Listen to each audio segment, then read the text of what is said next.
Welcome, everyone. I'll give you a few moments to get logged in.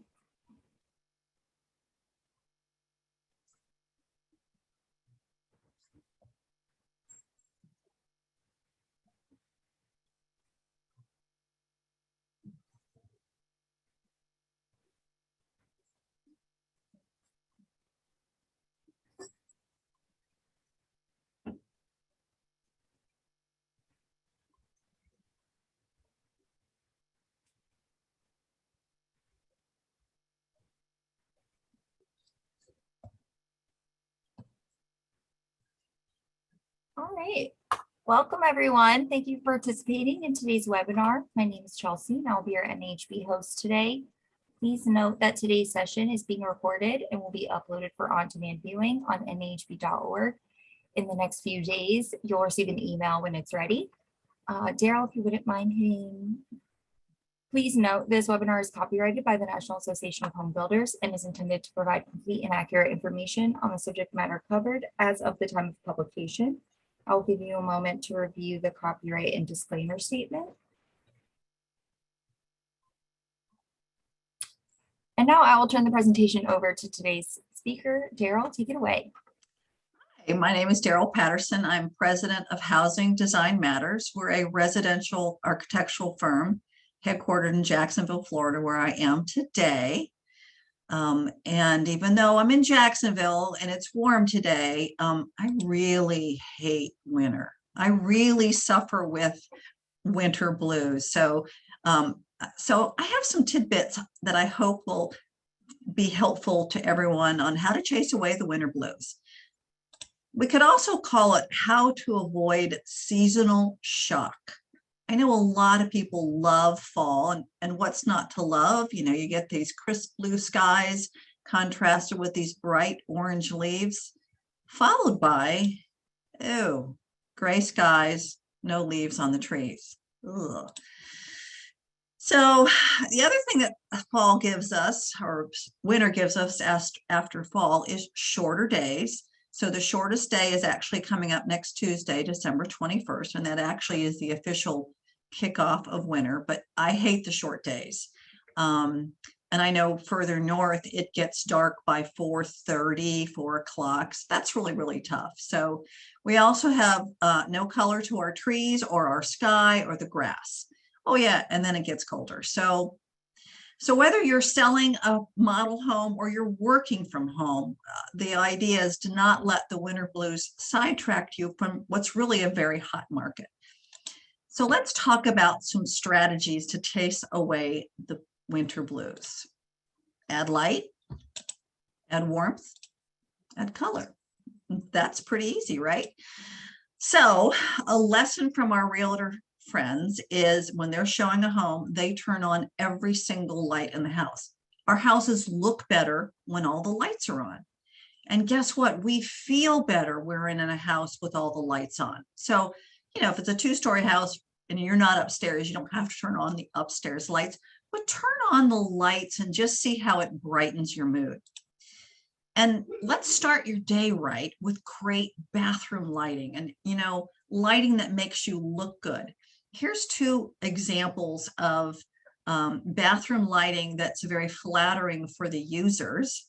In both cases, we have a combination of a lit mirror as well as some decorative lighting. So on the left, obviously, we have that lit mirror with a beautiful pendant fixture. On the right, we actually have the mirrors are pulled off the wall and there's some rope lighting behind it, along with the sconces. And all the way back in that closet is a beautiful hanging pendant fixture. Again, what a great way to start your day with beautiful lighting and light, bright feeling. Moving into the rest of the house, you know, today's lighting is just so fun and joyful and playful. I love on the left, it looks like leaves of a tree. The one on over the dining room table is actually called Chaos, and it's quite fun. Even the pendant fixtures over the island are fun. Upper lighting in the upper cabinets, great lighting makes you feel good. if you have artwork in your model or in your home, turn on the wall washers and light up that artwork and brighten your day with color and light. And if you happen to have some amazing fun features in your model, here's some great examples of lighting that really highlight these features. On the left, there's little mini pendant lights hanging down, or not pendant lights, track lights on the bottom of those stair treads. And there's also 1-inch puck lights coming out of the floor. Similar on the right, we have some little puck lights in the floor. Those are disguised with little loose stones and then some lights above. So really show off your features with great lighting. But don't forget to add light outside. When it gets dark at 4 o'clock, you need some light. So here's a shot taken just before dark, but you can start to see the landscape lights in the trees kind of on the other side of the railing, kind of lighting up that backyard. But nothing's worse than, you walk outside and you see nothing but dark. So it's amazing how sculptural tree trunks look when lit up. So, and if you're lucky enough to have path lights leading up to your model or outside, those are great features. But it's just highlighting your landscaping, even trees without any leaves look interesting when uplit. And if you have a putting green, that's another thing to kind of light up the landscaping. And don't forget, you can string overhead lights over trees. Look how you create this lovely ceiling with lights. And then, of course, outdoor dining, if it's not too cold, it's a great way to have some light outside and enjoy a beautiful starry sky with individual lights at each place. Add warmth, both inside and out. I think one of the challenges this time of year is the focus in the last 10 years has been about outdoor living and creating all these great outdoor living spaces. But in the winter, if it's too cold outside or too dark, we don't access half of our house, and our houses become smaller. So this is really about adding warmth first outside so that our outdoor living spaces are comfortable. So maybe a lesson learned from some of our favorite restaurants and their outdoor dining with these portable heaters that really can put out quite a bit of heat. Or perhaps you're in a colder climate and you want to go ahead and mount them in the ceiling, as we see on the left. They come in both electric and gas, so depending on what your fuel is that's available, those are two great ways to add warmth to your outdoor living. But of course, how can you forget the fireplace? Outdoor fireplaces are great. The example on the left is actually in North Carolina. And it's interesting because there's a beautiful view out over that handrail, and the fireplace is off to the side, but just the flames and that flicker of light creates wonderful ambiance. Okay, so the one on the right happens to be in Florida, where perhaps it's not so cold. And it doesn't have to have as many BTUs to heat it up. So there's even a fire at the end of that pool. So that's very lovely. And we see outdoor fireplaces in custom homes like we just saw, but also in production homes. And there's just great ways to do that. I'm told for outdoor fireplaces, you really want to pay attention to the BTUs. Like an example would be an alcohol fireplace would not be a good choice for an outdoor fireplace. It just doesn't put out enough heat.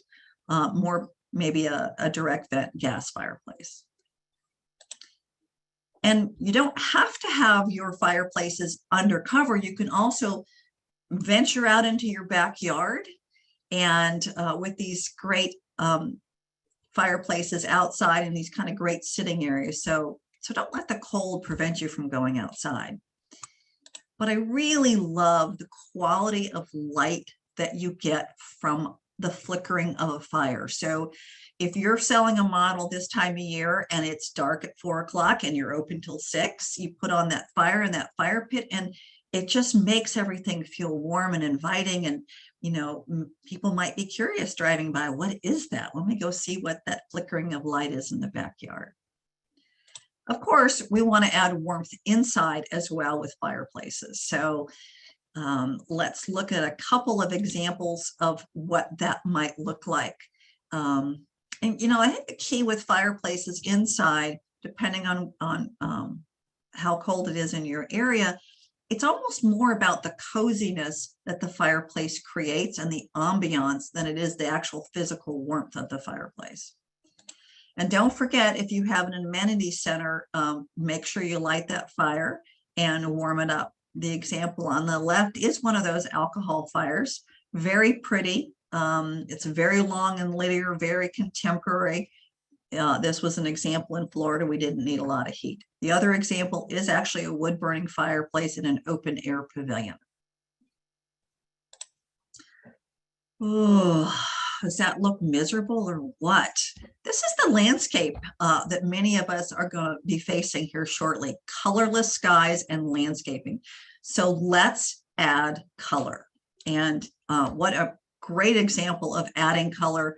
Some wonderful warm tones in these examples. And, too often I think model homes get too neutral, trying not to offend anybody.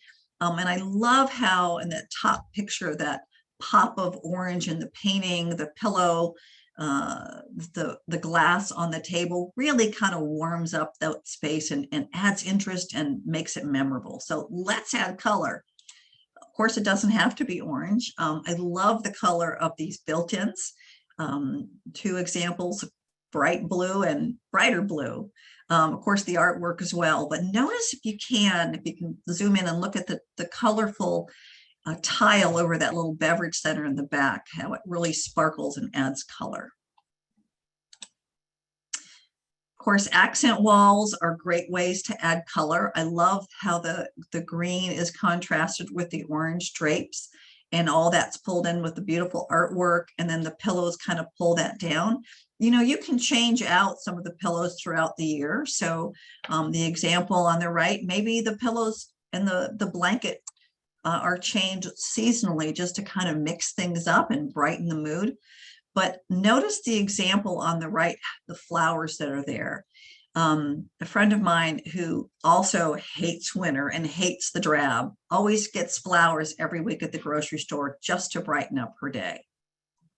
So let's add color outside.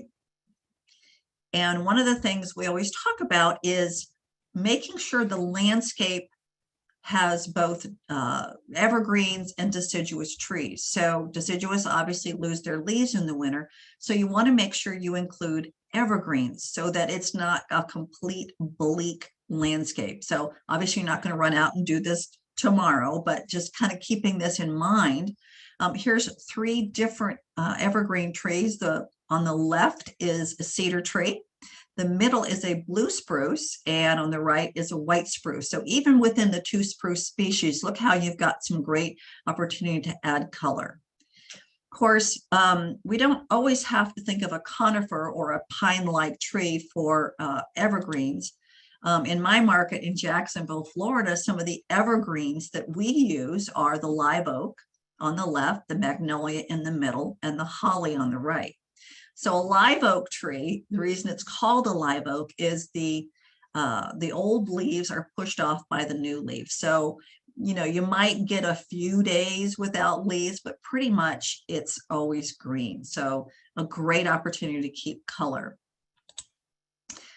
And avoid those empty planter boxes. You got this is an example landscape architect sent me from Denver. And this is out in the open, soon to be snow covered. So instead of having dead plants in there or nothing, they put these birch logs and these red sticks, threw in some evergreens and even some pine cones. But look how joyful that is.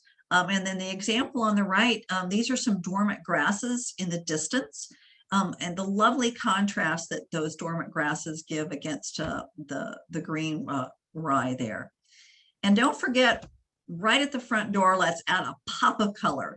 on the front porch, in a pot. These are great examples. Pansies are a winter annual. This is an ornamental cabbage with a beautiful pop of color, or even just that holly tree that's so pretty this time of year, or maybe it's the holly hanging on the front door. So hopefully we've figured out some ways to chase away the winter blues with light, warmth, and color.